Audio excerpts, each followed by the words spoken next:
আসসালামু আলাইকুম। আমি বাংলাদেশের একটি সাধারণ নাগরিক। আমি আপনাদের কাছে একটা বিষয় তুলে ধরার জন্য এই মূলত ভিডিওটি করা। এই সিচুয়েশনে বর্তমানে ট্রেনিংয়ে চলতেছে ফিফা ওয়ার্ল্ড কাপ, বিশ্বকাপ, যেটার জন্য হাজারো হাজারো তথ্য ধামাচাপা পড়ে যাচ্ছে আমাদের দেশে এবং বহির দেশে, যেটাই বলেন সব দেশেই ধামাচাপা পড়ে যাচ্ছে। তো আপনাদের কাছে আমার একটা রিকোয়েস্ট, আমাদের দেশে অন্তত দেশে কি হচ্ছে একটু খোঁজ খবর রাখেন। বন্যাতে মানুষের হাহাকার একটা অবস্থা। আমরা যে সময় ব্রাজিল, আর্জেন্টিনা, আদার্স সবগুলো দেশ নিয়ে আমরা যেরকম মেতে আছি, অন্যান্য জায়গায় কি হচ্ছে আমরা সেটা কখনো খেয়াল করতেছি না। তো বিশেষ করে একটু নজরবিহীন আমরা মানুষ চলাফেরা করতেছি। আমাদের দেশে অন্তত খোঁজ খবর রাখা উচিত, দিনে একবার হলেও। হাজারো মানুষ বন্যায়, থাকার জায়গা নাই, শোয়ার জায়গা নাই, এক বুক পানি, এক গলা পানি, সবাই চলাফেরা করতেছে। কার বাসায় কি খাবার আছে কি নাই, আল্লাহ কেমনে রাখছে তাদের। একটা দেখলাম ছোট বাচ্চারে নিয়ে, পাতিলে নিয়ে, মানে আমাদের এলাকায় তো পাতিল বলে, হাঁড়ি নিয়ে ছোট বাচ্চারে নিয়ে রাস্তা পার হচ্ছে এক গলা পানিতে। বাবার ঠাওয়া পাচ্ছে না, মানে অথও পানি।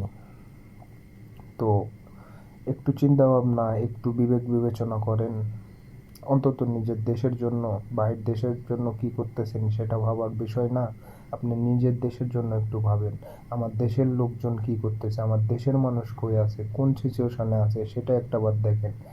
আমার দেশ আগে, দেশের পর বিদেশ। কি হচ্ছে, ফিফা ওয়ার্ল্ড কাপ হচ্ছে না, কি হচ্ছে সেটা পরবর্তীতে আপনারা দেখেন। আগে দেখেন আমাদের দেশ কি হচ্ছে। হাহাকার, হাহাজনিত। আজ যদি আপনার পরিবারে যদি এরকম সিচুয়েশন হতো, আপনি কি বসে থাকতে পারতেন? কখনোই পারতেন না। তো কাইন্ড অফ মানুষের বিপদ আপদ আসবে, কিন্তু পাশে আমাদের তো দাঁড়াতে হবে, সেইটুক তো কেয়ারফুল থাকতে হবে সব সময়। একটু সচেতন হন, দেশের নাগরিক আপনারা একটু সচেতন হন।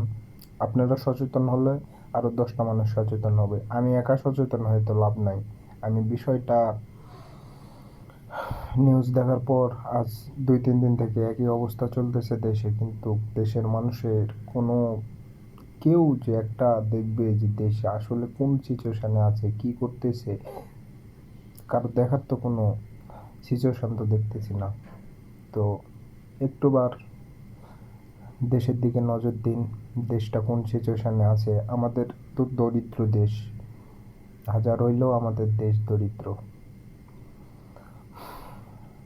ওয়ার্ল্ড কাপ বাদ দেন, দেশের দিকে একটু ফিরে তাকান। আমার দেশ স্বাধীন দেশ, স্বাধীনভাবে আমরা বাঁচতে চাই এবং বেঁচে আছি, সেটাও অনেক আলহামদুলিল্লাহ, আল্লাহর কাছে অনেক শুক্রিয়া। তো আমার দেশের মানুষ কী করতেছে সেটা আমাদের দেখা উচিত। ধন্যবাদ। আসসালামু আলাইকুম।